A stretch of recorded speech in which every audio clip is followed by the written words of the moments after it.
राधे राधे दोस्तों, आप सभी का हमारे चैनल में दिल से स्वागत है। जहाँ हम लेकर आते हैं आपके लिए धार्मिक कथाएं, व्रत, त्योहार और भक्ति से जुड़ी अद्भुत कहानियाँ जो आपके जीवन में सुख, शांति और सकारात्मक ऊर्जा भर दे। तो चलिए बिना देर किए शुरू करते हैं आज की पावन कथा।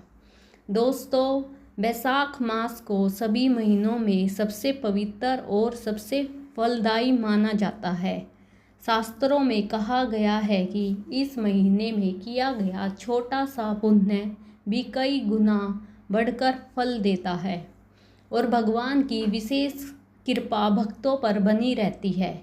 यह महीना एक साधारण समय नहीं होता, बल्कि एक ऐसा अवसर होता है जब मनुष्य अपने जीवन को सुधार सकता है और अपने पापों से मुक्ति पाने का मार्ग खोल सकता है। अब जानते हैं बैसाख मास की कथा। प्राचीन समय में एक बार देव ऋषि नारद जी भगवान विष्णु के पास गए और प्रेम से उनसे प्रश्न किया, हे प्रभु, ऐसा कौन सा महीना है जिसमें किया गया पुण्य सबसे अधिक फल देता है और जिसमें मनुष्य को शीघ्र ही आपका आशीर्वाद प्राप्त होता है। तब भगवान विष्णु मुस्कुराए और बोले, हे नारद, सभी महीनों में बैसाख मास सबसे श्रेष्ठ और पवित्र महीना है। इस महीने में जो मनुष्य श्रद्धा और भक्ति के साथ स्नान, दान, जप और तप करता है, उसे अंत पुण्य की प्राप्ति होती है और उसके जीवन के सारे कष्ट धीरे धीरे समाप्त होने लगते हैं। भगवान ने कहा कि जो मनुष्य इस महीने में सुबह उठकर ब्रह्म मुहूर्त में स्नान करता है, उसके सच्चे मन से भगवान का नाम जाप करता है, उसके सभी पाप नष्ट हो जाते हैं। जीवन में शांति, सुख, समृद्धि की प्राप्ति होती है। यदि कोई व्यक्ति पवित्र नदी तक नहीं पहुंच सकता तो वह अपने घर पर ही स्नान करते समय भगवान का नाम लेकर वही पुण्य प्राप्त कर सकता है, क्योंकि भगवान भाव के भूखे होते हैं, स्थान के नहीं। इसके बाद भगवान विष्णु ने दान के महत्व को समझाते हुए कहा, बैसाख मास में जल का दान सबसे श्रेष्ठ माना गया है। इस तपती गर्मी में जो व्यक्ति प्यासे को पानी पिलाता है वह मेरे हृदय में स्थान प्राप्त करता है। जो मनुष्य राह चलते किसी भी जरूरतमंद को जल देता है, उसके सभी पाप धुल जाते हैं और उसे अंततः सुख की प्राप्ति होती है। दोस्तों, सोचिए, इतना सरल कार्य लेकिन उसका फल कितना महान होता है। इसी बात को समझाने के लिए एक सुंदर और प्रेरणादायक कथा मैं आपको सुनाती हूँ। एक छोटे से गांव में एक गरीब ब्राह्मण रहता था।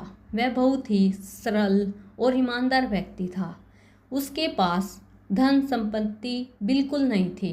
वह रोज भगवान का स्मरण करता और अपने जीवन में संतोष रखता था।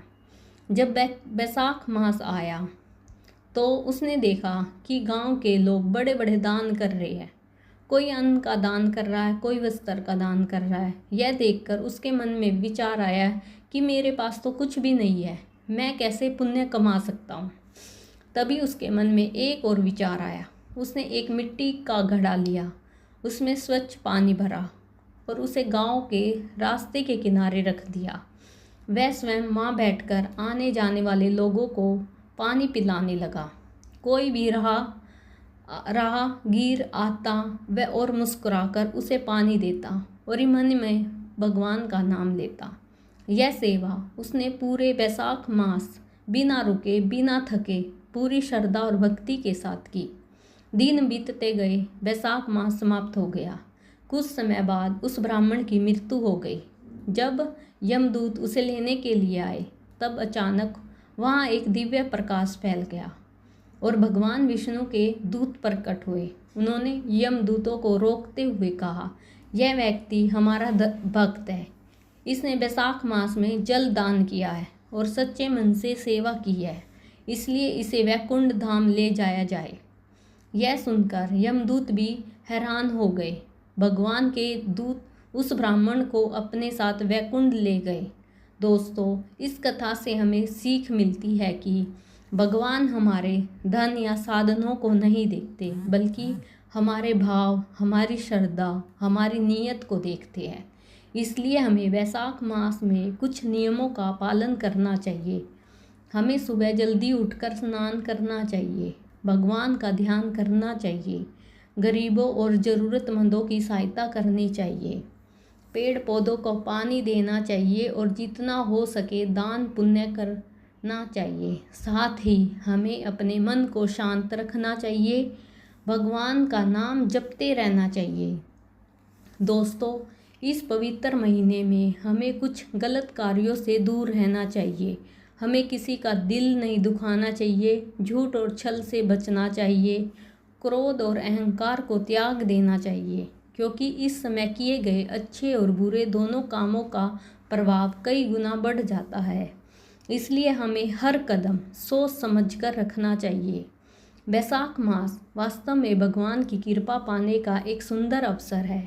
यह महीना हमें सिखाता है छोटे छोटे अच्छे कार्य भी हमारे जीवन को बदल सकते हैं।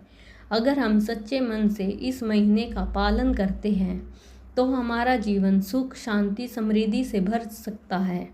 हमारे सभी दुख धीरे धीरे समाप्त हो जाते हैं।